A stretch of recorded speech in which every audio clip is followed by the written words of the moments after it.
Um milionário resolve humilhar uma empregada grávida, demite ela na frente de todo mundo, só por puro capricho. Mas o que ele não fazia ideia, o que ninguém naquela sala podia sequer sonhar, era quem era o pai daquele bebê. E quando essa verdade veio à tona, ela não só destruiu o milionário, como reescreveu a história inteira. Se prepara, porque o que eu vou te contar agora é tão inacreditável que parece cena de filme. E se você gosta de uma boa história de reviravolta, já deixa o seu like e se inscreve, porque você vai querer acompanhar cada segundo disso. A cena começa numa sala escura. A única luz vem de uma parede coberta de monitores, de cima a baixo. Sentado numa cadeira de couro que vale mais que um carro, está Ricardo, o dono de tudo aquilo. Ele encara as telas, o rosto sem expressão, quase entediado. Com um gesto lento, ele leva um copo de cristal com um líquido dourado à boca, toma um gole e o coloca de volta na mesa de vidro com um clique quase inaudível. O dedo dele se move sobre um painel de controle e as imagens nas telas mudam. Ele passa pelos jardins impecáveis, pela cozinha industrial, pelos corredores vazios de sua mansão gigantesca. Ele não está procurando por nada em específico, ele está apenas exercendo seu poder, o poder de ver tudo. E então, ele para. Uma das câmeras mostra o salão principal, um lugar cavernoso com piso de mármore e um lustre que parece um aglomerado de estrelas. Ali no meio, uma figura solitária limpa os móveis. É Lia. Ricardo semicerra os olhos. Ele toca num controle e a imagem dá um zoom violento, focando diretamente nela. Lia está de perfil, passando um pano macio numa mesa de centro. E nesse momento acontece a cena que sela o destino dela. Ela para o que está fazendo, só por um segundo. A mão dela, delicada, vai até a própria barriga, um gesto quase inconsciente, um carinho rápido. Mas Ricardo viu. Para ele, aquele gesto foi como uma ofensa pessoal. O rosto dele, antes uma máscara de tédio, se fecha numa carranca de pura repulsa. Com a ponta do dedo indicador, ele bate com força na tela, bem no rosto de Lia, deixando uma marca de impressão digital no vidro. A raiva dele precisava de uma ação imediata. Ele aperta um botão no intercomunicador de sua mesa.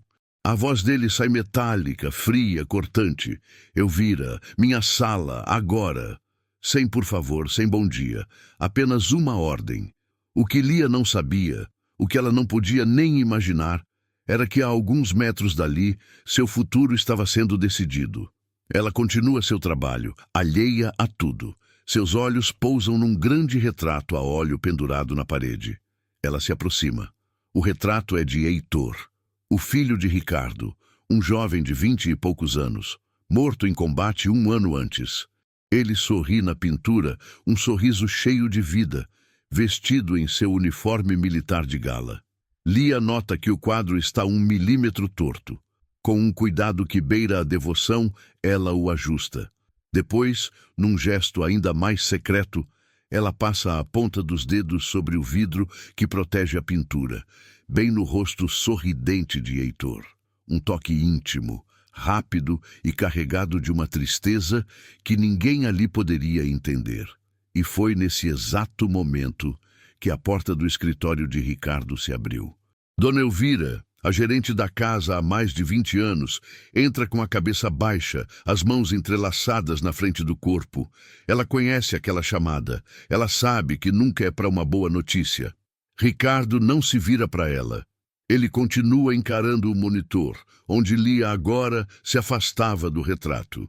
Ele apenas ergue o queixo e aponta para a tela. Aquilo, ele diz. A voz dele é baixa, mas pesa 1 tonelada. Elvira olha para a imagem de Lia. Ela não entende. A funcionária, senhor? Ela pergunta, a voz trêmula. Ricardo finalmente se vira na cadeira. O olhar dele é gélido. A condição dela, Elvira. Aquilo é uma imagem de desleixo. É um problema. Elvira engole em seco. Ela tenta argumentar, defender a moça. Mas, senhor Ricardo, Lia é uma das melhores. É discreta, eficiente, nunca deu um problema sequer. A mão de Ricardo se ergue no ar, interrompendo-a no meio da frase. Eu não quero saber do histórico dela. Eu não quero esse tipo de gente, esse tipo de situação na minha casa. A palavra grávida parece suja na boca dele. Encontre um motivo, qualquer um, e demita-a. Hoje. O decreto final cai como uma guilhotina na sala silenciosa. Elvira ainda tenta uma última vez. Senhor, com todo respeito, o evento de caridade em homenagem ao senhor Heitor é em 2 dias. Estamos com a equipe reduzida. Ricardo se levanta. Ele caminha até a janela, dando as costas para Elvira, um gesto claro de que a conversa acabou. Melhor ainda, ele diz, olhando para seu reflexo no vidro escuro. Isso mancharia a memória do meu filho. Eu quero ela fora daqui antes do evento, desaparecida. Entendeu? Elvira não responde, apenas assente com a cabeça para as costas dele, derrotada. Ela se vira e sai do escritório, fechando a porta com um cuidado extremo, como se qualquer barulho pudesse quebrar a fina camada de gelo que era o humor do seu patrão. Ricardo fica sozinho de novo, olhando para o seu reino. A ordem estava dada. Mas enquanto ele observava Lia voltar a limpar, uma nova ideia, muito mais cruel, começou a se formar em sua mente. A porta do escritório de Ricardo se fecha com um clique suave, mas para Dona Elvira soou como a porta de uma cela. Assim que se viu no corredor silencioso e opulento, ela se encostou na parede de madeira escura e fechou os olhos por um instante. Uma das mãos foi ao peito, como se tentasse acalmar o coração que batia descompassado. Ela respirou fundo, o ar parecendo pesado, e olhou para o fim do corredor, um caminho longo e vazio que naquele momento parecia a própria imagem da solidão. No seu rosto, uma mistura de medo pela moça e nojo pelo patrão. Ela balançou a cabeça negativamente, ajeitou o uniforme com um gesto mecânico e começou a andar, os passos pesados no tapete persa, carregando a ordem que teria que executar.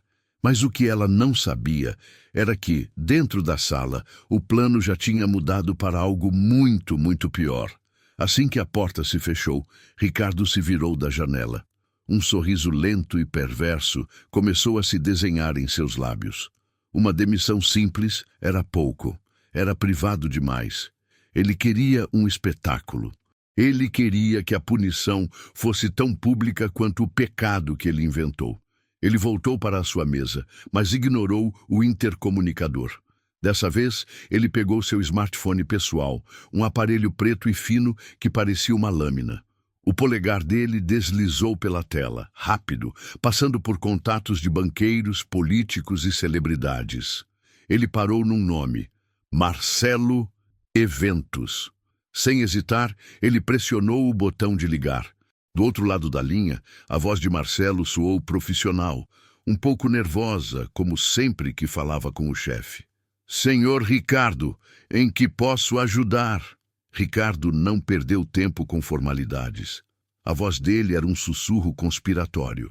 Marcelo, mudança de planos sobre aquela funcionária, a Lia. Marcelo, do outro lado, ficou em silêncio por um segundo. A demissão, senhor? Dona Elvira ainda não me passou nada. Ricardo o cortou. Não demita ainda. O plano é outro.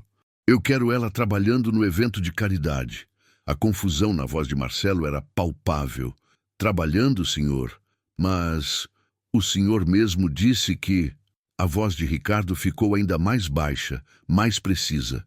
Eu quero ela lá, e não escondida na cozinha. Quero ela servindo a mesa principal, a minha mesa, a mesa com os patrocinadores. Você me entendeu? Marcelo gaguejou um... Sim, senhor, mas qual o objetivo? E foi aí que Ricardo revelou a verdadeira dimensão da sua crueldade.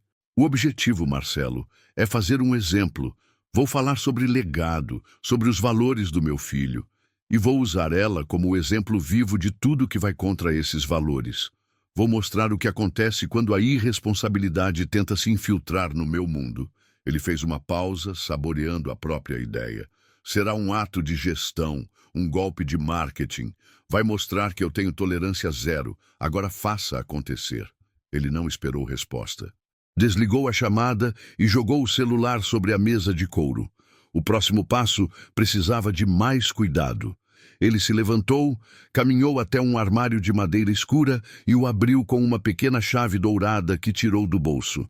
De dentro, ele puxou uma pasta de couro com suas iniciais gravadas em ouro. Era o discurso. Ele o colocou sobre a mesa e o abriu.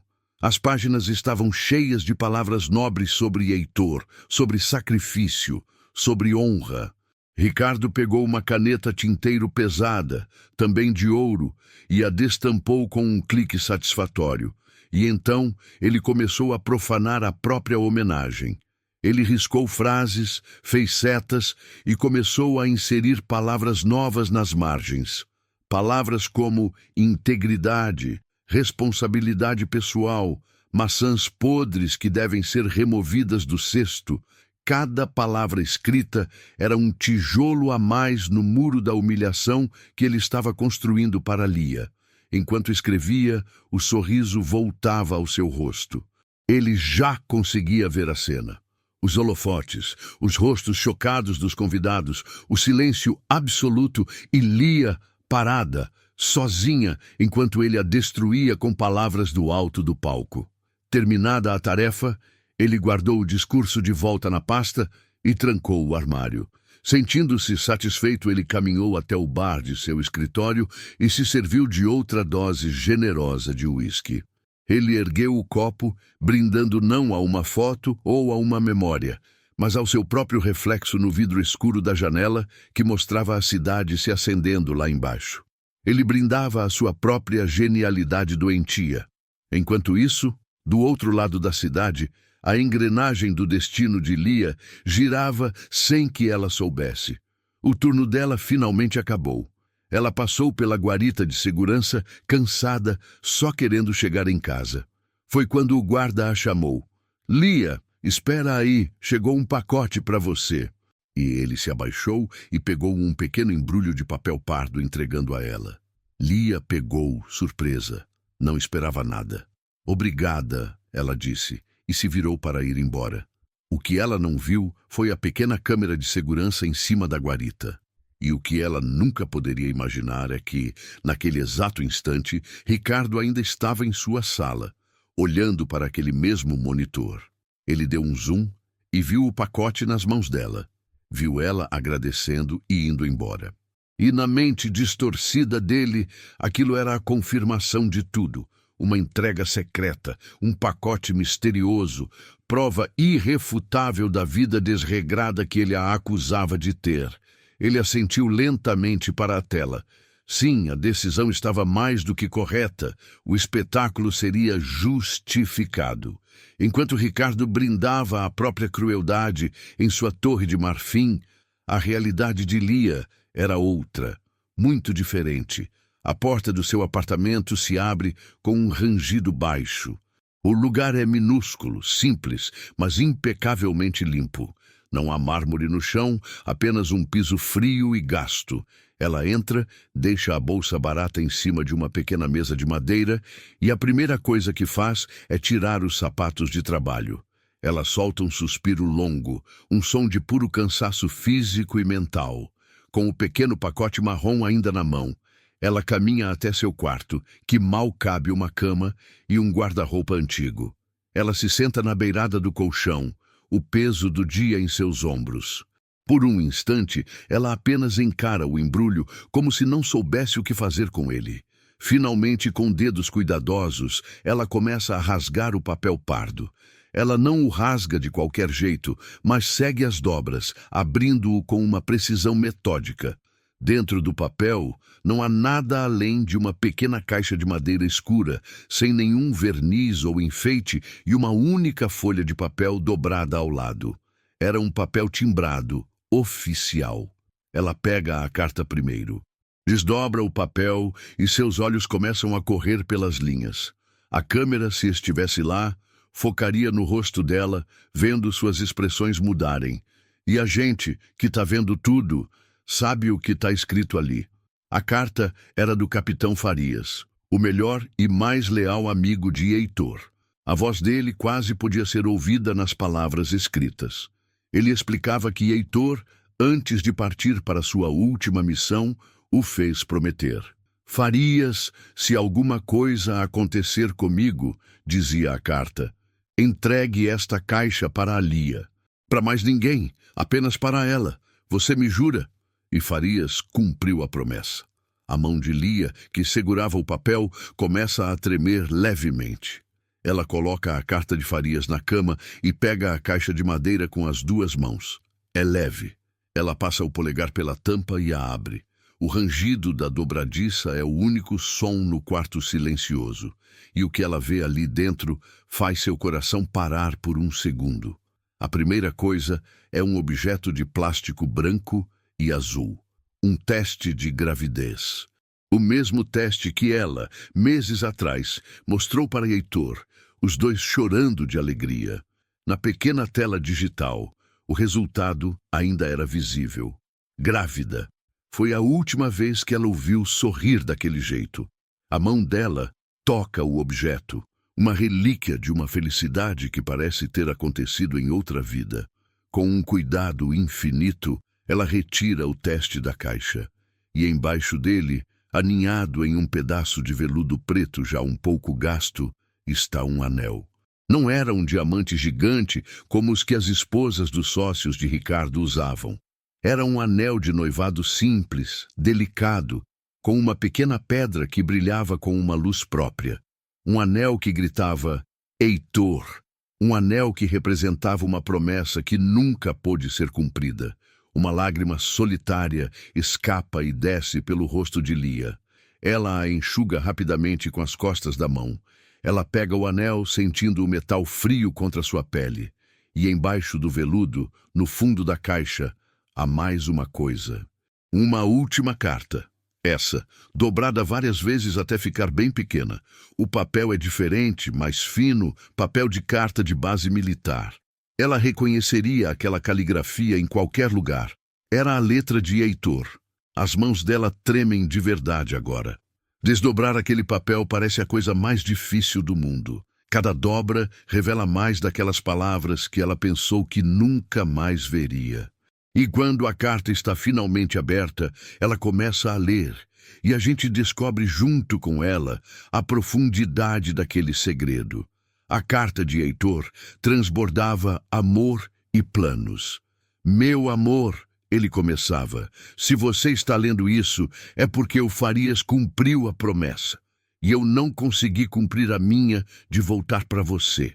Mas eu quero que você saiba que a notícia do nosso filho foi a coisa mais feliz que já me aconteceu.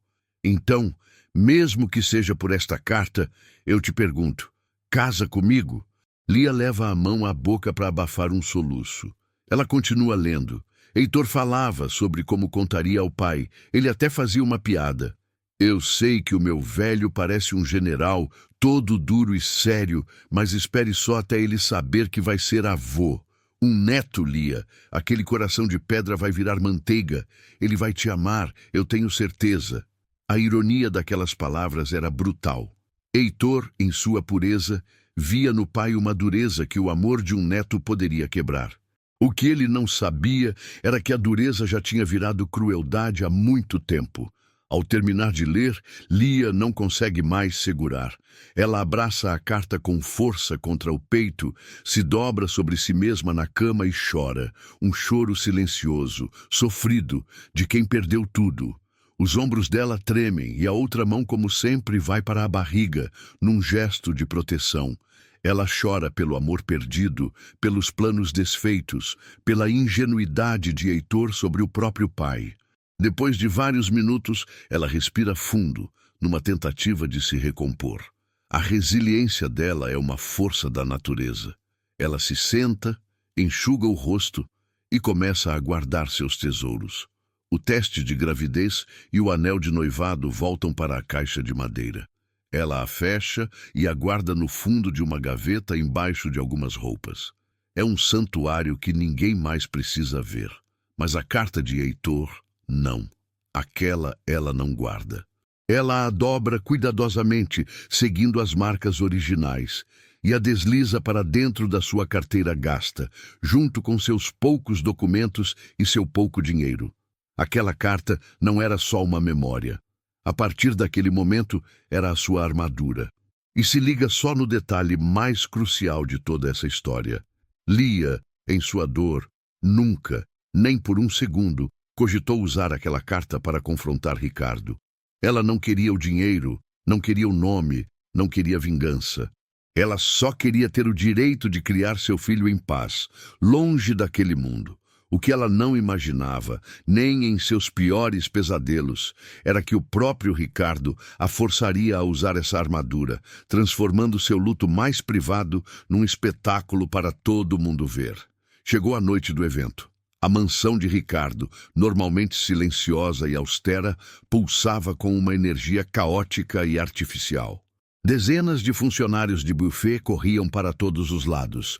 Caminhões descarregavam flores e equipamentos de som, e a tensão era palpável no ar. Nos bastidores, na área dos funcionários, o clima era ainda pior. Foi ali que Dona Elvira encontrou Lia. A gerente, uma mulher geralmente firme no controle, parecia pálida, os olhos fundos de quem não dormiu. Ela segurava um uniforme impecavelmente passado, como se fosse um objeto perigoso. Ela se aproximou de Lia, que estava terminando de arrumar uma bandeja de taças, e a puxou para um canto. A voz de Elvira foi um sussurro, quase inaudível em meio à correria. Lia... A ordem mudou. Lia parou o que estava fazendo e apenas olhou para ela, esperando. O senhor Ricardo, ele quer que você sirva a mesa principal esta noite. A ordem ficou no ar entre as duas. Era uma sentença. Colocá-la no centro do furacão, sob o olhar direto de Ricardo e de seus convidados mais importantes, era de uma crueldade sem tamanho. Elvira olhou para Lia, os olhos marejados de pena e culpa. Ela segurou o braço da moça. Lia, pelo amor de Deus, seja forte. Não dê a ele o prazer de te ver chorar. Apenas seja forte.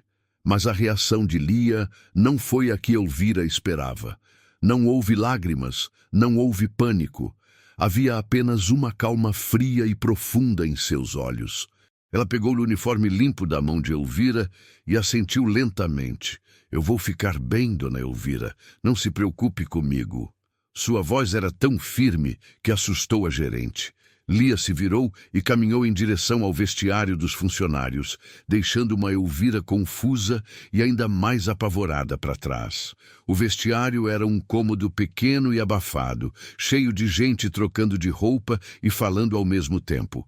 Lia encontrou um canto vago, longe de todo mundo, e pendurou o uniforme num gancho. Mas antes de começar a se trocar, ela fez algo que definiria o resto da noite. Ela pegou sua carteira gasta de dentro da bolsa, abriu e, com um cuidado reverente, retirou a carta dobrada de Heitor. Por um longo minuto, ela apenas segurou o papel, sentindo sua textura, e então ela o abriu e releu cada palavra. As promessas, os planos, o amor que transbordava daquelas linhas.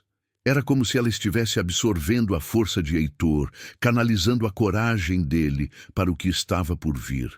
Ela não estava mais apenas lendo uma carta, ela estava se armando. Quando terminou, ela dobrou o papel com a mesma precisão de antes.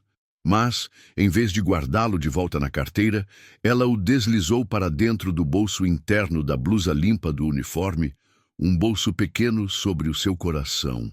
A carta agora era uma couraça invisível. Só então ela começou a se vestir.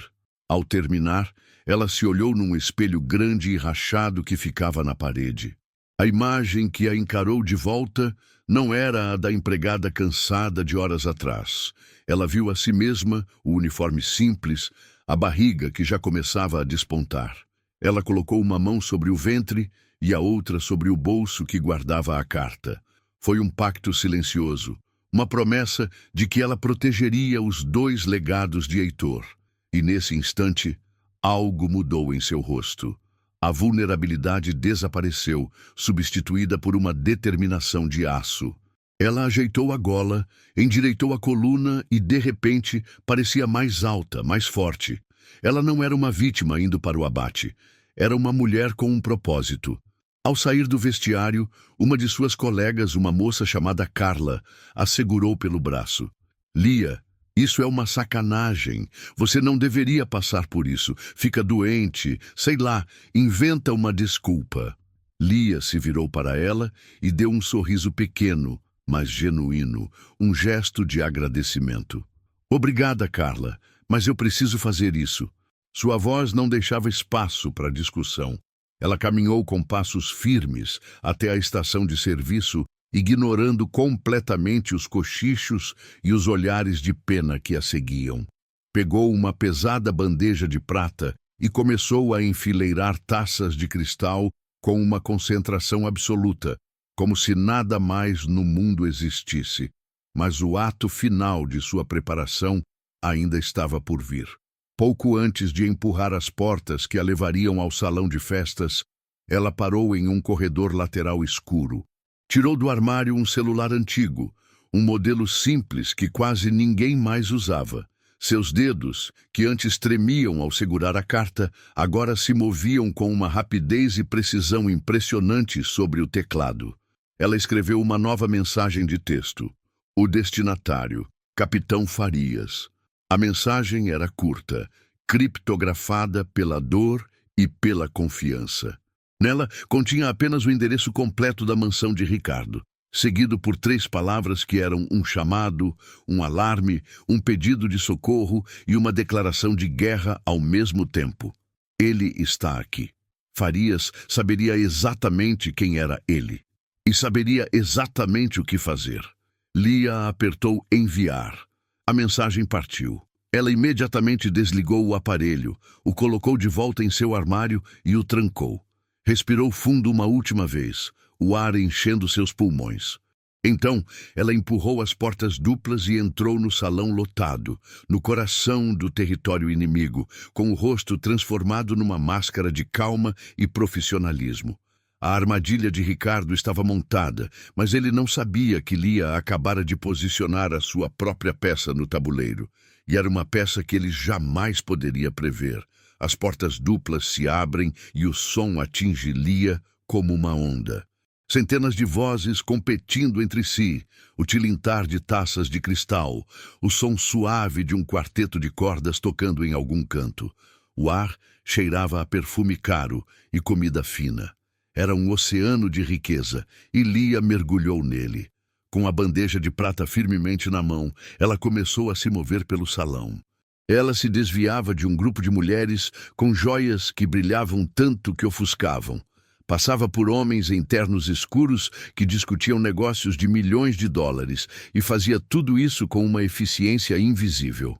O rosto dela era uma máscara de profissionalismo. Os olhos focados na tarefa, oferecer uma taça de champanhe, retirar um copo vazio, manter o fluxo. Senhora, com licença, senhor. Ela era um fantasma funcional no meio da festa. Mas do outro lado do salão, um par de olhos não a perdia de vista um segundo sequer. Ricardo não estava aproveitando a própria festa. Ele estava caçando. Em pé com um pequeno grupo de seus sócios mais bajuladores, ele ignorava a conversa sobre o mercado de ações. Seus olhos varriam a multidão até que finalmente a encontraram. E ele não fez questão nenhuma de esconder seu desprezo.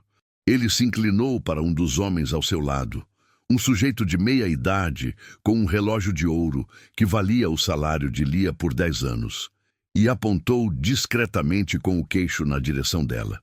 Ele murmurou alguma coisa, baixo demais para qualquer um ouvir. O sócio olhou, abriu um sorriso de deboche e soltou uma risada curta. Os outros homens do círculo se viraram para olhar também, os rostos se contorcendo em expressões de nojo e condescendência. Eles riam juntos, cúmplices silenciosos da crueldade de Ricardo, julgando a mulher que eles nem conheciam. Enquanto isso, Lia continuava sua rota. Ela se aproximou de um senhor de idade que estava um pouco afastado da multidão. Era um homem alto, de postura impecável, vestindo um uniforme militar de gala, coberto de medalhas que tilintavam suavemente quando ele se movia. Era o general Arthur, um velho amigo da família. Quando Lia lhe ofereceu uma bebida, ele se virou e, ao contrário de todos os outros, ele sorriu para ela. Um sorriso genuíno, cansado, mas gentil. Muito obrigado, minha jovem, ele disse, a voz grave e educada, pegando uma taça. Aquele pequeno gesto de humanidade foi como uma gota de água limpa num mar de lama. Lia agradeceu com um aceno de cabeça e continuou seu caminho. Ao passar pelos grupos, ela captava fragmentos das conversas, e todas eram sobre o mesmo assunto. Um herói como Heitor, o sacrifício que ele fez pelo país. Ricardo deve sentir tanto orgulho, um exemplo de pai e de empresário. A hipocrisia era tão espessa que quase dava para tocar. E então o momento chegou. Um sino tocou de forma discreta, mas o efeito foi imediato. As luzes principais do salão diminuíram de intensidade. Um único e potente holofote branco se acendeu, iluminando um palco montado no fundo do salão. Atrás do púlpito de acrílico, um telão de LED gigantesco ganhou vida, exibindo o mesmo retrato de Heitor que ficava no corredor. O rosto sorridente do rapaz, agora com 3 metros de altura, olhava para todos. O falatório cessou instantaneamente. Ricardo se desvencilhou de seu grupo, deu uma ajeitada no paletó e caminhou em direção ao palco. Seus passos eram lentos, calculados, cheios da confiança de um homem que é dono do mundo. Ele subiu os degraus, parou atrás do púlpito e esperou. Deixou o silêncio pesar, criando expectativa. Finalmente ele começou a falar. A voz dele, amplificada pelo sistema de som, era suave, carismática. Ele falou sobre honra, sobre legado, sobre os valores incorruptíveis que seu amado filho, Heitor, defendeu até a morte. Seguindo as ordens que tinha recebido, Lia se posicionou discretamente perto de uma porta de serviço, no fundo do salão, parcialmente escondida por uma samambaia gigante. De lá, ela assistia, a bandeja ainda na mão. O discurso de Ricardo continuava, mas de repente o tom dele mudou. Começou a ficar mais duro. Ele começou a falar sobre responsabilidade e sobre como a integridade deve começar dentro de casa, dentro de nossas próprias empresas. E foi aí que seus olhos deixaram de varrer a plateia. Ele os ergueu e olhou diretamente para o fundo do salão. Ele a encontrou. Seus olhos se cravaram nos de Lia. E naquele exato segundo, como um raio, um segundo holofote menor, mas igualmente ofuscante, se acendeu sobre ela, arrancando-a da sombra. A reação foi em cadeia. Centenas de cabeças se viraram como uma só, seguindo o olhar de Ricardo, curiosas para ver o que tinha chamado a atenção do anfitrião. Uma onda de murmúrios confusos percorreu o salão. "Quem é aquela?" perguntou uma mulher coberta de diamantes. "O que está acontecendo?" O quarteto de cordas, sem saber o que fazer, parou de tocar.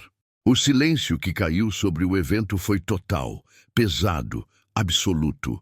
Todos os olhares de todos os milionários, políticos e socialites estavam agora fixos na figura solitária de uma empregada grávida, presa num círculo de luz no fundo do salão. E lá no palco, vitorioso, Ricardo permitiu que um pequeno sorriso de triunfo se formasse em seus lábios. O palco estava montado, a vítima estava posicionada, o público estava em silêncio. A humilhação estava prestes a começar.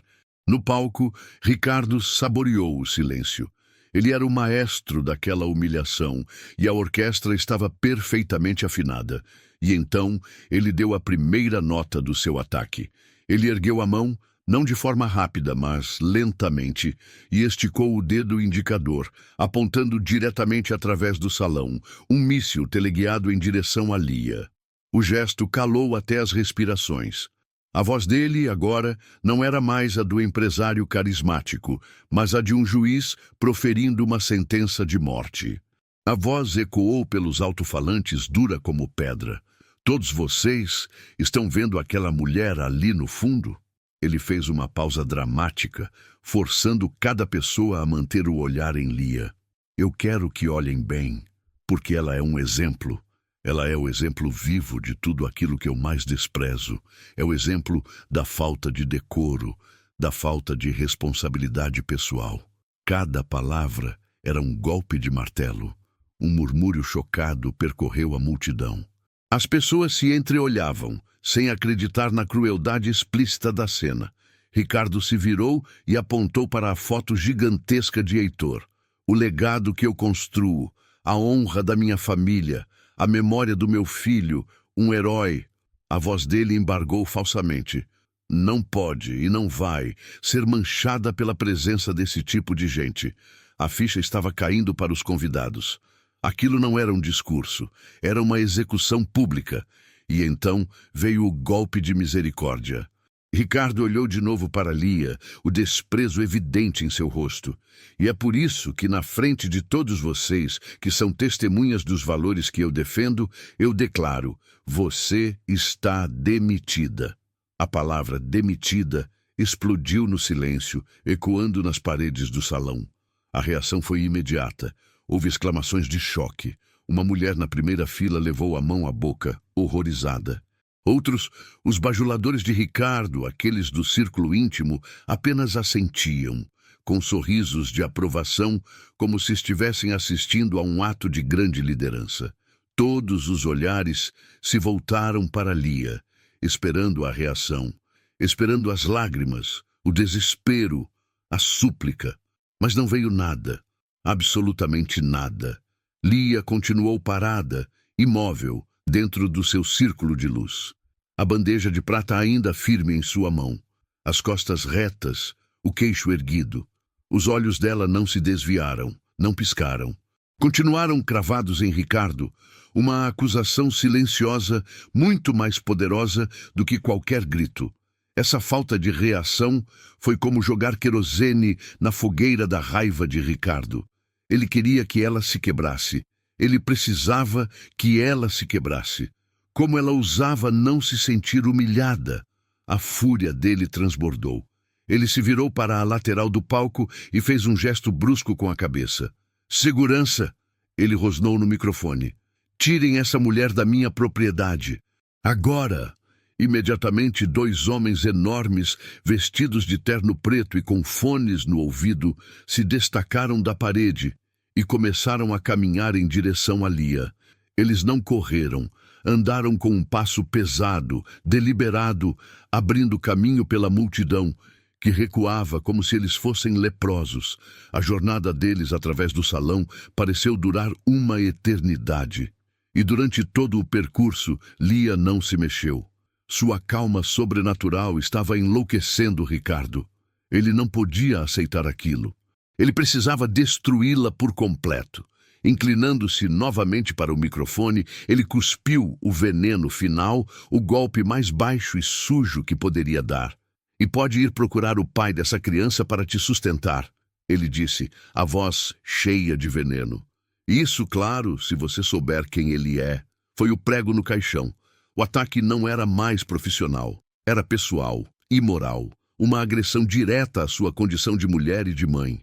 A humilhação era agora total e absoluta. Naquele momento, enquanto os seguranças se aproximavam, a poucos passos de distância, com as mãos já se preparando para agarrá-la, Lia fez um único e minúsculo movimento. Sua mão esquerda, a que estava livre, subiu lentamente até seu peito e seus dedos pousaram sobre o tecido do uniforme. Um toque leve, quase imperceptível, sobre o bolso onde a carta de Heitor estava guardada. Era como um soldado tocando em seu amuleto antes da batalha final. Os seguranças estavam a ponto de colocar as mãos nela. O salão inteiro prendeu a respiração, e foi nesse exato instante que, numa das mesas da frente, uma cadeira foi arrastada ruidosamente. O general Arthur se levantou. Ele se pôs de pé em toda a sua altura, o rosto uma máscara de fúria contida, os olhos fuzilando Ricardo no palco. O movimento dele foi um trovão no silêncio. Mas Ricardo, cego pela sua própria arrogância, nem percebeu. Ele olhava para Lia, para os seguranças, para o seu triunfo. Ele tinha vencido, tinha esmagado a insolência, tinha reafirmado seu poder diante de todos. Em sua mente, a história tinha acabado, mas a verdade é que ela estava apenas começando. A mão do segurança estava a centímetros do braço de Lia. Os dedos dele se abriam, prontos para agarrar, para arrastá-la. O salão inteiro prendia a respiração, testemunhando o último ato daquela humilhação. Mas o roteiro estava prestes a mudar drasticamente. Naquele instante, naquele exato milissegundo antes do toque, uma voz de comando potente e afiada como uma lâmina cortou o silêncio do salão. Não foi um grito de raiva, foi uma ordem, uma voz acostumada a ser obedecida em campos de batalha. Ricardo, pare! A voz explodiu no ambiente, tão cheia de autoridade que algumas pessoas na primeira fila se encolheram instintivamente. O segurança congelou no lugar, a mão pairando no ar. Cada cabeça naquele salão, incluindo a de Ricardo, virou em uníssono na direção da entrada principal, a origem daquela ordem. E o que eles viram fez o queixo de todo mundo cair. Parado no arco da porta, emoldurado pela luz do corredor, estava um homem. E não era um homem qualquer. Ele usava um uniforme militar de gala, branco, imaculado, coberto de medalhas que brilhavam sob as luzes da festa. A postura dele era perfeitamente reta, o rosto uma pedra de granito, os olhos fuzilando o palco. Era o capitão Farias, o melhor amigo de Heitor em carne, osso e fúria. No palco, a cor do rosto de Ricardo mudou de vermelho de raiva para branco de choque. Ele abriu a boca, mas nenhum som saiu. Farias! Ele conseguiu balbuciar mais para si mesmo do que para qualquer outra pessoa. Ele não entendia. Farias não estava na lista. Farias não deveria estar ali. Enquanto Ricardo estava paralisado pela confusão, Farias começou a se mover. E ele não andava, ele marchava. Seus passos eram longos, firmes, silenciosos no tapete grosso, mas cada passo parecia um trovão naquela sala silenciosa. Ele não olhou para ninguém, nem para a mulher que lhe lançou um olhar assustado, nem para o empresário que recuou para dar passagem. Seus olhos estavam travados em Ricardo, uma mira a laser. A multidão se abriu para ele, um corredor se formando instantaneamente. Ele atravessou o salão inteiro e não parou até chegar ao fundo, se posicionando como um escudo humano ao lado de Lia, entre ela e os dois seguranças. Agora eram dois na mira do holofote. Farias nem se deu ao trabalho de falar com os seguranças. Ele apenas virou a cabeça lentamente e lançou um olhar para eles. Um olhar frio, duro, um olhar que dizia: eu desafio vocês a darem mais um passo.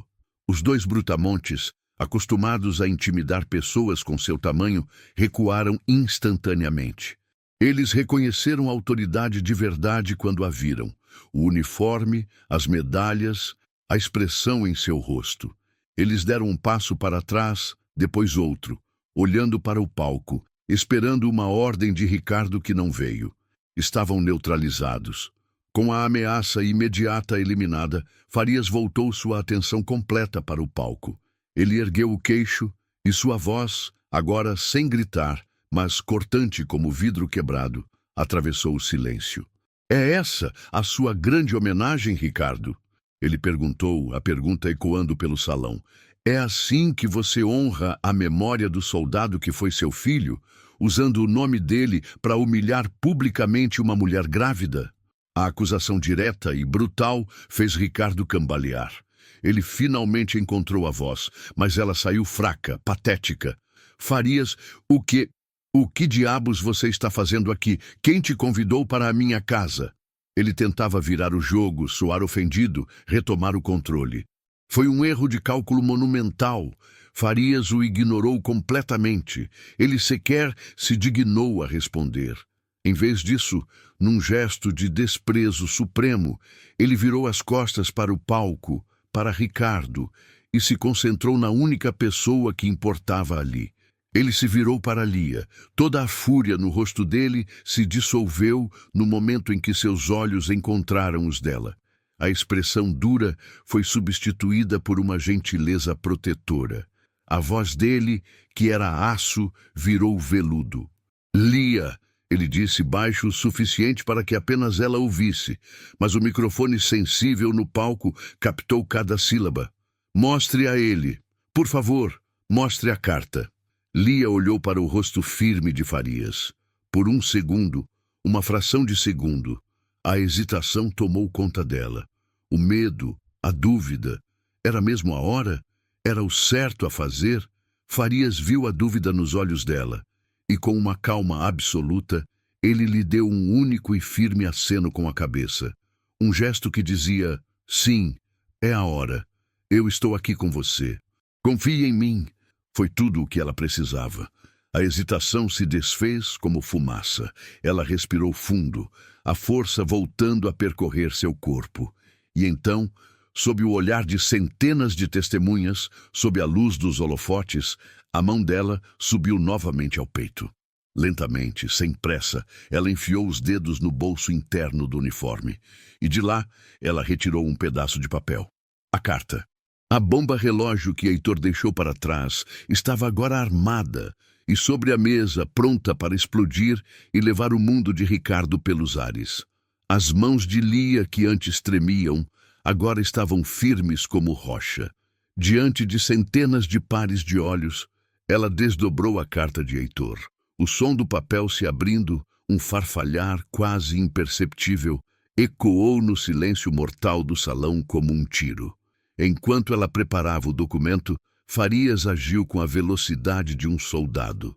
Ele se virou, deu 3 passos largos até a mesa mais próxima, onde o mestre de cerimônias estava parado como uma estátua, segurando o microfone sem fio. Farias não pediu. Ele não disse, com licença. Ele simplesmente pegou o microfone da mão do homem, que estava tão chocado que nem reagiu. Farias apertou o botão para ligar e um pequeno pop soou pelos alto-falantes, fazendo várias pessoas pularem de susto. Ele ergueu o microfone aos lábios. Sua voz, agora amplificada, poderosa, preencheu cada canto do salão. Era uma voz calma, mas carregada com o peso de uma tonelada de aço. Senhoras e senhores, ele começou com uma ironia cortante. O anfitrião da noite, o senhor Ricardo, nos prometeu uma homenagem ao seu filho, mas parece que ele se esqueceu da parte mais importante. Ele fez uma pausa, garantindo que tinha a atenção de absolutamente todo mundo. Vocês não vão mais ouvir as palavras de Ricardo. Vocês vão ouvir as palavras de Heitor. O queixo de Ricardo no palco caiu. Farias então virou a cabeça para Lia, mas manteve o microfone posicionado para que todos ouvissem sua próxima instrução, que soou como uma ordem gentil. Lia, leia, por favor, leia para ele. Todos os olhares que estavam em Farias agora voltaram para Lia. Ela ergueu a carta. A primeira palavra saiu como um sussurro, frágil, quase quebrando. Meu amor. Mas então, algo mudou. A cada palavra que ela lia, sua voz ganhava força, ganhava corpo, como se o espírito de Heitor estivesse falando através dela. E o que ela leu começou a destruir o mundo de Ricardo, palavra por palavra. Ela leu a parte em que Heitor falava da alegria que sentiu ao saber do bebê, a voz dela ganhando um tom de orgulho. Ela leu a frase, nosso filho Lia, o nosso milagre. E então ela chegou na parte do pedido. A voz dela era clara como cristal ao ler. Eu sei que não é o ideal, fazer isso por carta, mas eu não aguento esperar. Casa comigo, Lia. Assim que eu voltar, a gente casa. Um soluço coletivo foi ouvido na plateia, mas a adaga final ainda estava por vir. A voz de Lia ficou ainda mais firme quando ela começou a ler a parte sobre Ricardo. E não se preocupe com o meu pai, ela leu, as palavras de Heitor ecoando como uma profecia sombria. Eu conheço o velho, ele é um osso duro de roer, mas espera só, até eu chegar aí com o nosso filho. Um neto! Ah, um neto vai derreter aquele coração de pedra. Ele vai te amar, Lia, e vai ser o melhor avô do mundo. A cada palavra, a cena no palco se tornava mais e mais grotesca. Ricardo, o homem que se gabava de sua força, começou a desmoronar fisicamente. Ele cambaleou para trás, largando o púlpito de acrílico como se ele estivesse em chamas. Ele deu um passo, depois outro, as pernas de repente parecendo feitas de gelatina. Uma das mãos foi para o peito agarrando o tecido caro do paletó, o rosto se contorcendo numa máscara de horror e incredulidade. Atrás dele, o retrato gigante de Heitor, sorrindo, parecia agora uma figura de acusação. O sorriso do filho, antes motivo de orgulho, agora era uma zombaria, um lembrete de tudo que ele tinha acabado de destruir. Lia terminou de ler a última frase, e o silêncio que se seguiu foi ainda mais pesado do que antes. Era um silêncio de julgamento. Com uma calma de outro mundo, ela dobrou a carta, seguindo as marcas antigas, e a segurou na frente do corpo. Foi quando Farias se aproximou. Ele pegou a carta da mão dela com uma delicadeza surpreendente. E então, ele a ergueu no ar para que todos pudessem ver.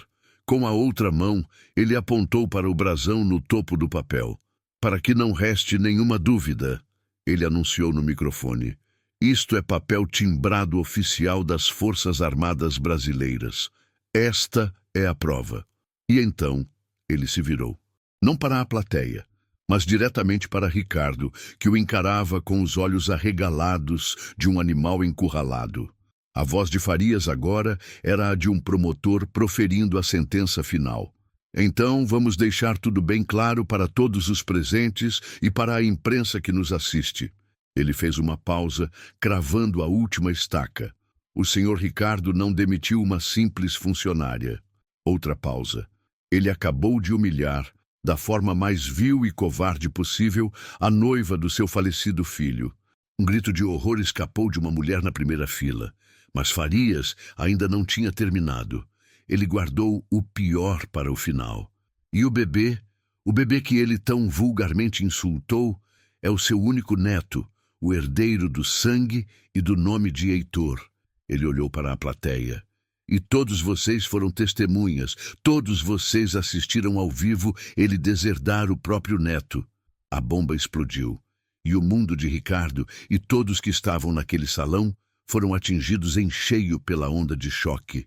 Se o que aconteceu antes foi a explosão de uma bomba, o que veio a seguir foi o colapso do prédio inteiro. O silêncio chocado que se seguiu à declaração de Farias durou exatamente 3 segundos. Depois, foi substituído por um som baixo, um zumbido que começou a crescer.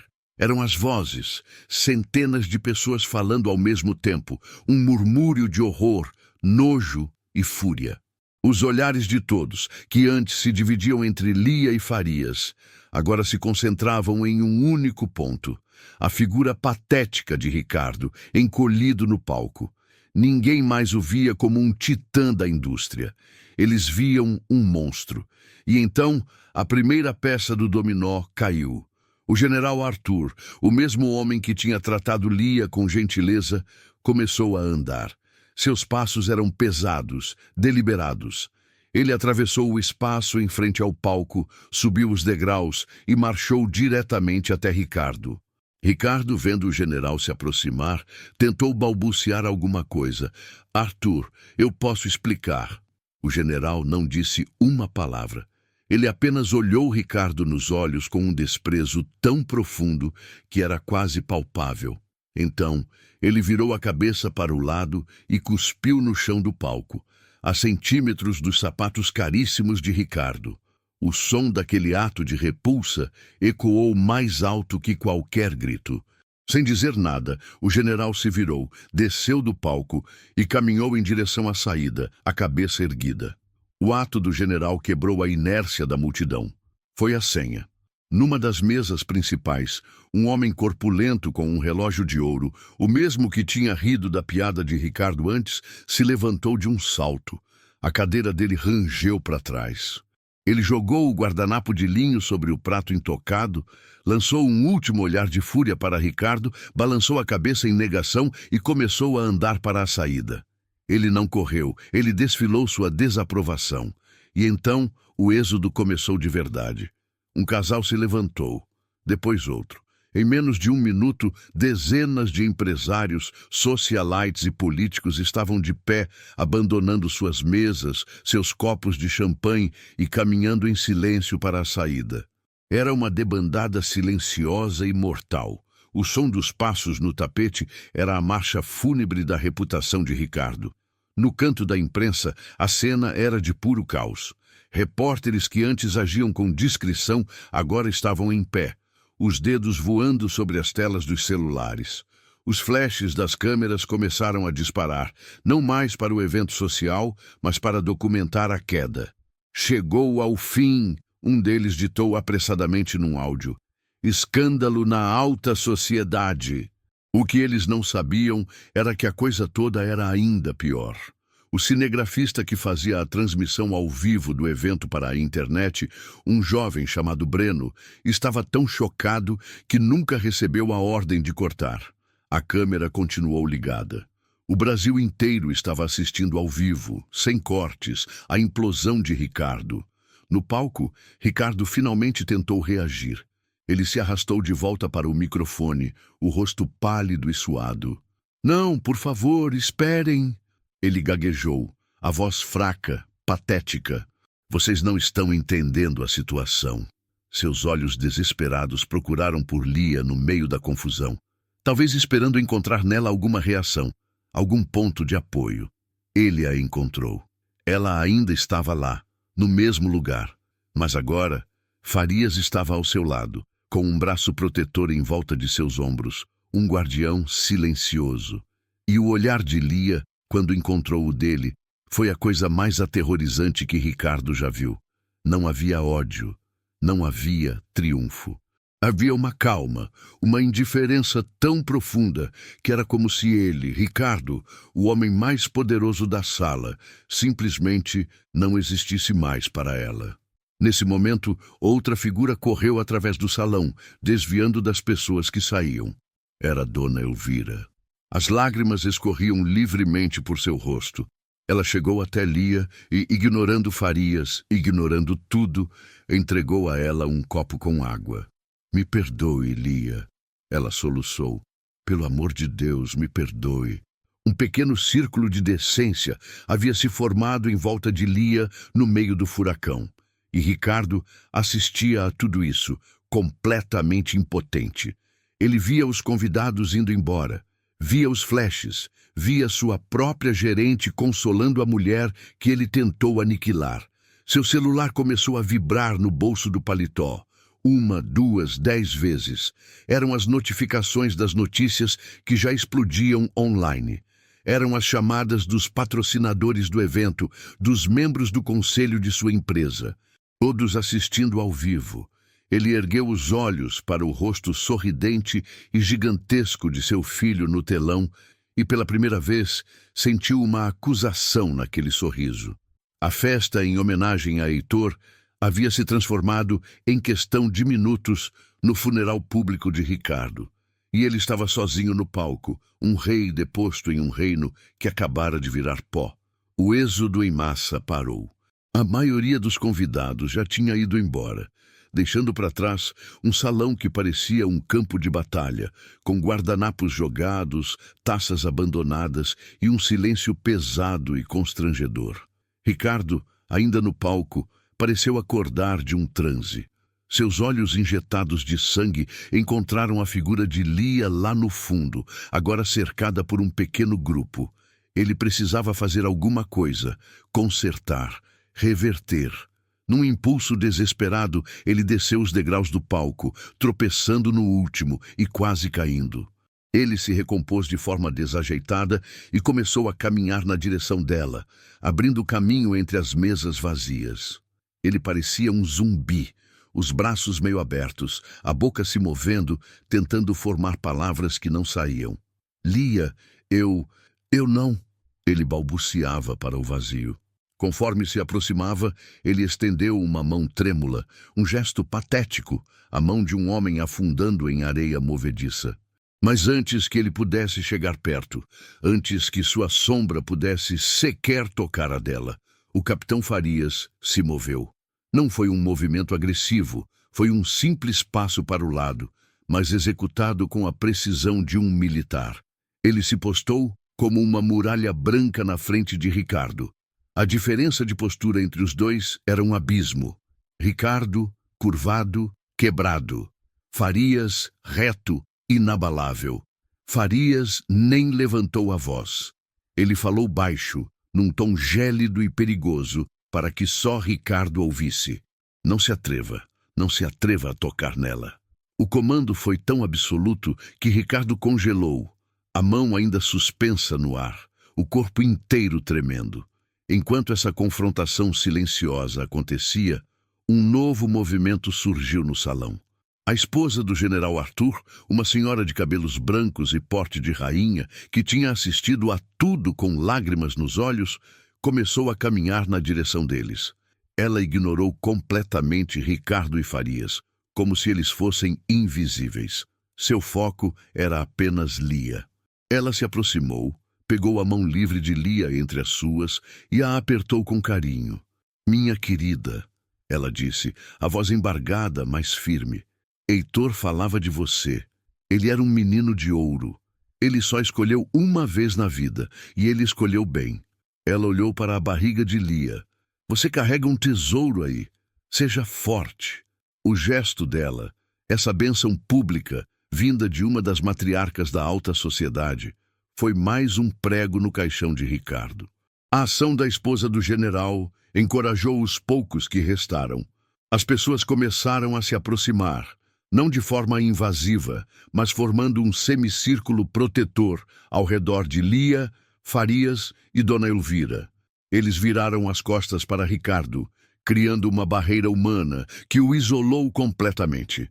No meio desse grupo, um homem de terno risca de giz, reconhecido como um dos advogados mais tubarões do país, deu um passo à frente. Ele tirou um cartão de visitas do bolso do paletó. Ele não o entregou para Lia, para não a sobrecarregar. Ele o estendeu para Farias. "Capitão", disse ele com respeito, "por favor, entregue meu cartão a ela. Diga que o futuro financeiro e legal do filho dela está garantido. Meu escritório assume o caso, pro bono, claro. Será uma honra." Farias pegou o cartão, leu o nome e assentiu, guardando-o no bolso do uniforme. Lia, vendo o gesto, olhou para o advogado e deu um minúsculo aceno de cabeça. Um obrigada silencioso. Mas ela não fez menção de pegar o cartão. O rosto dela era claro.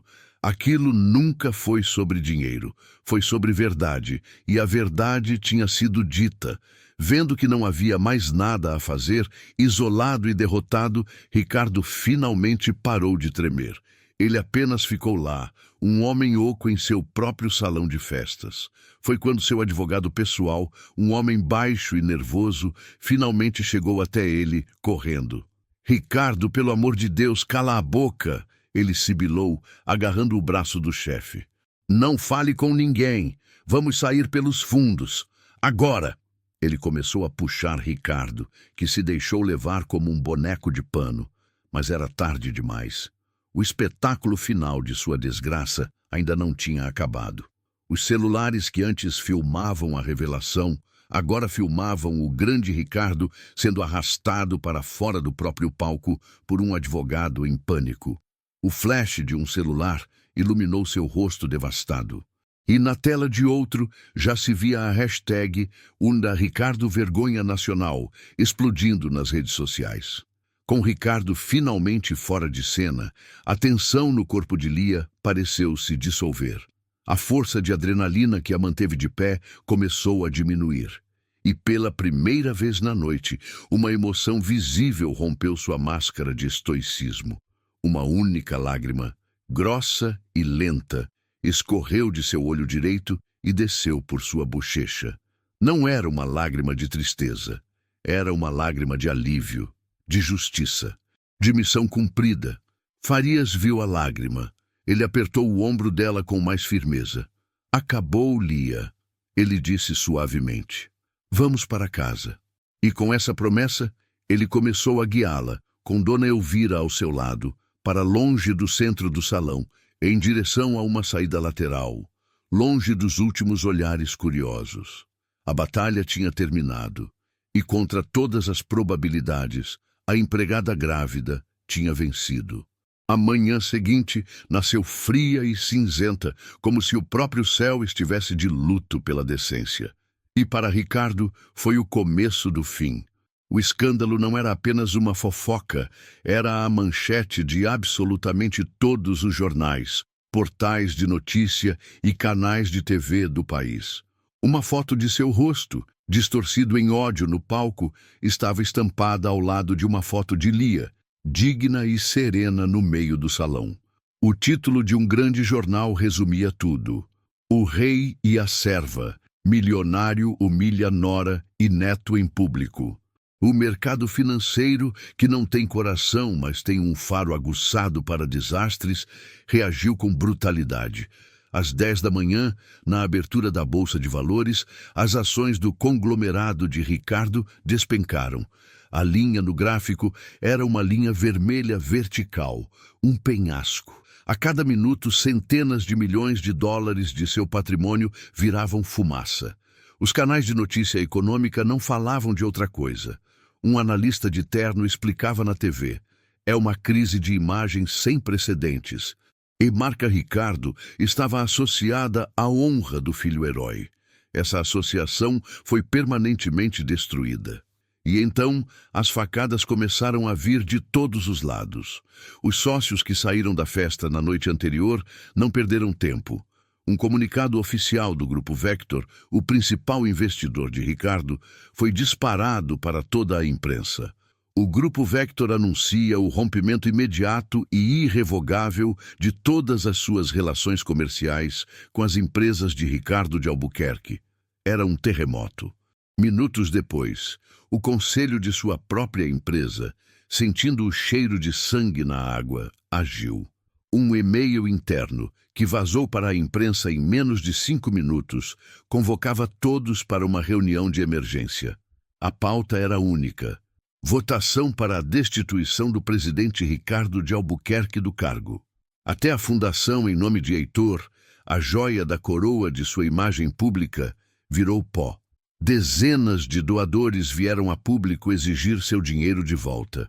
Doamos para uma causa nobre, não para financiar a crueldade pessoal de um tirano, dizia a nota de um famoso filantropo. E onde estava Ricardo no meio de tudo isso? Ele estava trancado em seu escritório na mansão. As cortinas fechadas, a sala escura. Ele ainda usava as roupas amassadas da noite anterior, o rosto com uma barba por fazer, os olhos vidrados. O celular na mesa não parava de vibrar, de acender, uma sinfonia infernal de chamadas de advogados, conselheiros e jornalistas. Ele não atendeu nenhuma. Apenas encarava a parede, um homem quebrado em uma sala que valia milhões. Enquanto o mundo de Ricardo desmoronava em praça pública, do outro lado da cidade, um novo mundo começava a ser construído para Lia. Ela não estava em seu pequeno apartamento. Estava em uma casa de hóspedes luxuosa e ensolarada, numa propriedade cercada por muros altos e árvores. Um santuário. Ela estava sentada num sofá macio, enrolada num cobertor, quando o general Arthur entrou na sala, trazendo uma bandeja com chá e biscoitos. Ele se sentou em frente a ela, o rosto paternal e preocupado. Lia, minha jovem, ele começou, a voz suave. Eu preciso te contar uma coisa que pouca gente sabe. Eu não era apenas um colega do pai do Heitor. Eu sou o padrinho de batismo dele. Os olhos de Lia se arregalaram. O general continuou. Eu me sinto responsável. Falhei em proteger o menino da dureza do pai em vida e falhei em proteger o legado dele agora. Por isso, quero que considere esta casa como sua, pelo tempo que precisar. Aqui, ninguém vai te perturbar. Ele então empurrou um envelope pardo sobre a mesa de centro. Isso, eu tomei a liberdade de abrir um fundo fiduciário em nome do meu afilhado que está para nascer. O futuro dele, a educação, a saúde, tudo está garantido. Não é um presente, é uma obrigação de padrinho. Lia olhou para o rosto bondoso do general e, pela primeira vez, desde a noite anterior, ela aceitou ajuda. Ela entendeu que não era para ela, era para o filho de Heitor. As lágrimas vieram, mas desta vez eram de gratidão. Obrigada, ela sussurrou.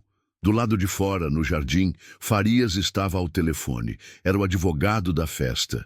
Capitão, dizia a voz do outro lado da linha, nossa equipe passou a noite em claro. A carta é uma prova irrefutável.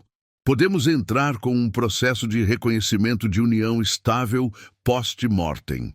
Lia era, para todos os efeitos legais, a noiva dele.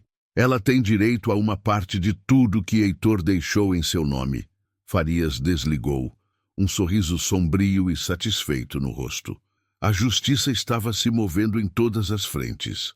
A última peça do dia caiu com o som de um e-mail sendo enviado. De seu computador pessoal, Dona Elvira enviou seu pedido de demissão ao RH da empresa de Ricardo, com uma cópia para todos os diretores.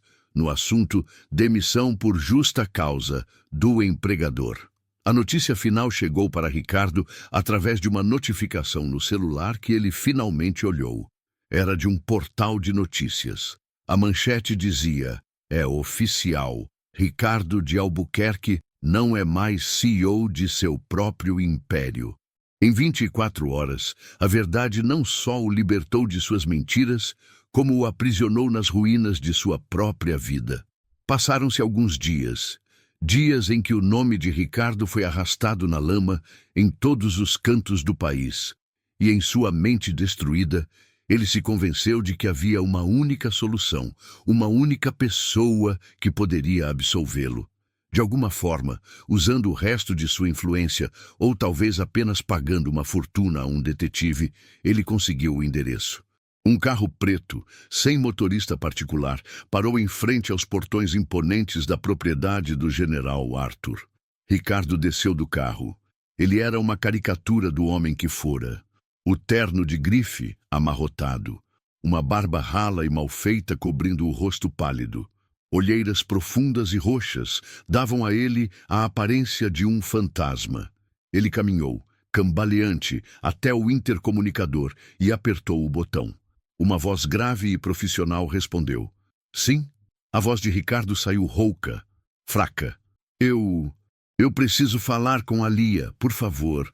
É o Ricardo. A resposta do outro lado foi imediata e fria como gelo. As instruções são claras. O senhor não é bem-vindo aqui. Por favor, retire-se. Desesperado, Ricardo começou a implorar. Não, por favor, você não entende. Eu só preciso de 5 minutos. Eu preciso pedir perdão. Ele gritava contra o metal, a voz quebrando. O portão de ferro maciço permaneceu imóvel. Antes que ele pudesse gritar de novo, uma pequena porta lateral se abriu e o capitão Farias surgiu. Ele não usava uniforme, apenas uma camiseta preta e uma calça jeans, mas sua presença era mais intimidante do que um exército. Ele parou na frente do portão, do lado de dentro, os braços cruzados barrando o caminho.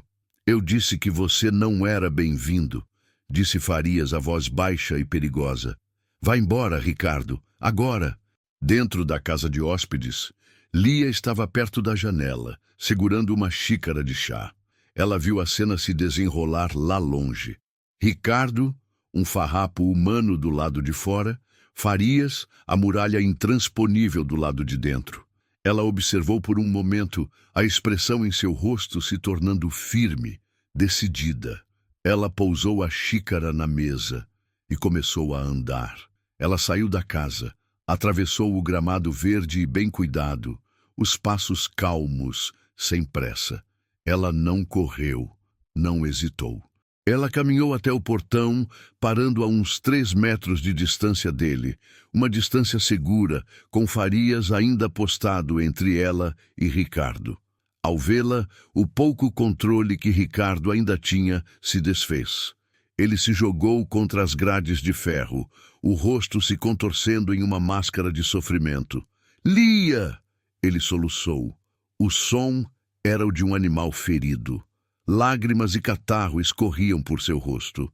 "Lia, me perdoa? Por favor, eu juro por Deus, eu não sabia. Se eu soubesse, se eu ao menos imaginasse." Ele começou a fazer promessas desesperadas de um homem afogado. "Eu reconheço o meu neto. Eu dou a ele tudo. O meu nome, a minha fortuna, o que ele quiser. Eu só preciso que você me perdoe." Lia permaneceu em silêncio durante todo o discurso patético. Ela o deixou chorar, o deixou implorar, o deixou se humilhar contra as grades frias. O rosto dela não demonstrava raiva, nem pena, nem satisfação. Era uma tela em branco. Quando os soluços de Ricardo finalmente diminuíram, quando ele ficou sem fôlego, ela falou. A voz dela não era alta, mas atravessou o ar e as grades de ferro com a precisão de um bisturi. "O perdão que você procura, Ricardo," ela disse, "não sou eu que posso te dar." Ela fez uma pausa e desferiu o golpe. "Você vai ter que pedir isso para o Heitor." As palavras pairaram no ar. Uma sentença impossível de ser cumprida. Ricardo a encarou, a boca aberta, sem entender. Lia continuou, a voz calma e fatalmente clara. "O meu filho," ela disse, a mão repousando sobre a barriga, "vai saber tudo sobre o pai dele. Vai saber que ele foi um herói, um homem bom, e que ele o amava mais do que tudo, antes mesmo de nascer." Ela o encarou nos olhos sem piscar. "E ele também vai saber quem é o avô dele. Eu vou fazer questão de contar cada detalhe do que você fez naquela noite. E quando ele tiver idade suficiente para entender a pessoa que você é, a decisão de querer te conhecer ou não será inteiramente dele." Ela deu o golpe de misericórdia final, não com um grito, mas com uma declaração de fato. "Até esse dia chegar, a única família que o meu filho precisa é esta aqui." Ela fez um gesto vago na direção da casa. "A família que honrou a memória do pai dele quando você a cuspiu no chão." E foi isso. Não havia mais nada a ser dito. Sem olhar para Farias, sem dar a Ricardo um último olhar, ela simplesmente se virou e começou a caminhar de volta para a casa, as costas retas, a cabeça erguida. Ricardo assistiu à sua figura se afastar. Ele a viu desaparecer dentro da casa. Farias lançou-lhe um último olhar de desprezo absoluto, antes de também se virar e seguir Lia, fechando a porta lateral atrás de si. O som da tranca foi o som final da porta se fechando em sua vida. Sozinho, agarrado às grades, a compreensão final o atingiu como um soco no estômago. Ele não tinha perdido apenas seu império, tinha perdido seu filho pela segunda vez, tinha perdido um neto que jamais conheceria, tinha perdido a última e mais ínfima chance de redenção. Esgotado, derrotado, vazio, seu corpo perdeu as forças. Ele escorregou pelas grades, caindo de joelhos na calçada, um monte de trapos caros soluçando no portão de um paraíso que ele mesmo destruiu. A vida de Lia, depois da tempestade, encontrou um porto seguro. Ela se instalou de vez na casa de hóspedes do general Arthur. Não era mais um refúgio temporário, era um lar. As semanas passaram e a paz começou a curar as feridas. A gente podia ver a mudança nela. Ela passava as tardes lendo no jardim, a mão sempre repousando na barriga, que crescia a cada dia. Um pequeno sorriso, um sorriso genuíno, voltou a aparecer em seu rosto. O capitão Farias, fiel à sua promessa a Heitor, se tornou uma figura constante e protetora. Ele não era uma presença romântica, mas a de um guardião, um tio. Ele aparecia com compras do supermercado, ajudava o general a montar o berço do bebê no quarto de hóspedes e muitas vezes apenas se sentava com Lia na varanda, os dois em silêncio, apenas aproveitando a tranquilidade. Ele era a personificação da lealdade. Enquanto isso, a máquina da justiça, uma vez acionada, não parou mais. O advogado que se ofereceu na festa cuidou de todas as formalidades legais. Um dia, ele se encontrou com Lia e Farias, trazendo uma pilha de documentos. Ele explicou que, com o reconhecimento da união estável, uma parte significativa da fortuna pessoal que Heitor havia herdado de sua mãe, agora pertencia a Lia, por direito. Era uma quantia que mudaria a vida de qualquer pessoa para sempre. Ele colocou uma caneta e um documento final na frente dela para assinar, o papel que lhe daria o controle de tudo. Lia olhou para os papéis, depois para Farias, depois para o general, que estava presente na sala. E então ela fez sua jogada final. Aqui provou de uma vez por todas quem ela era. Ela pegou a caneta, mas não assinou onde o advogado indicava. Ela se virou para Farias.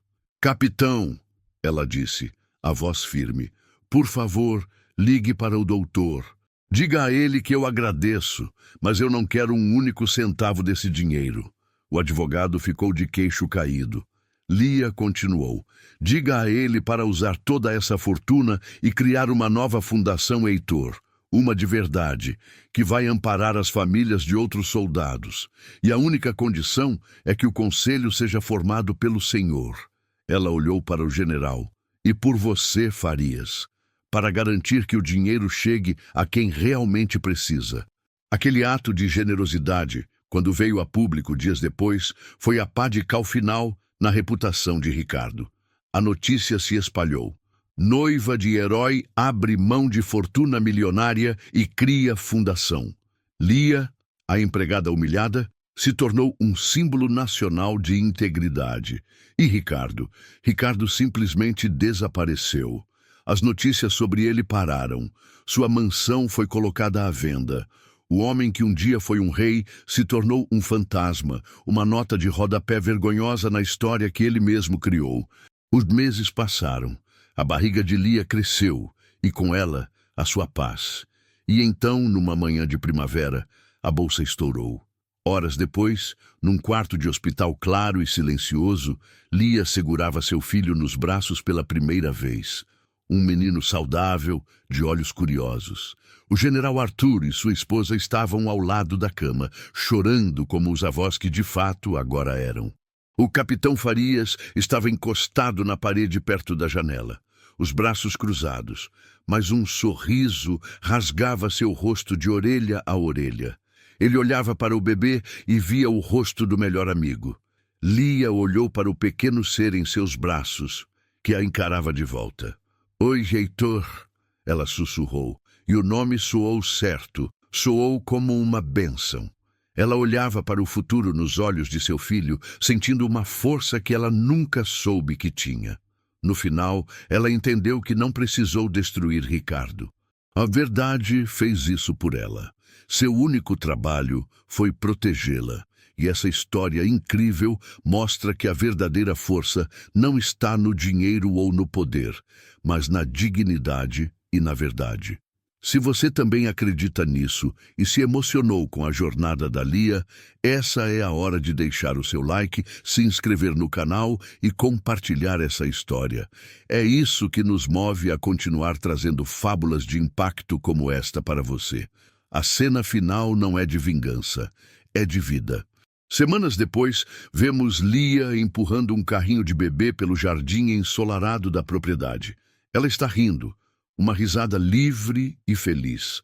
Ricardo é apenas isso, uma memória distante, uma lição sobre como a crueldade é um veneno que, no fim, só mata quem o carrega.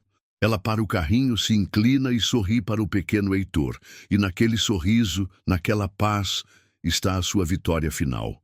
Uma vitória não sobre Ricardo, mas para a vida. E a história termina ali.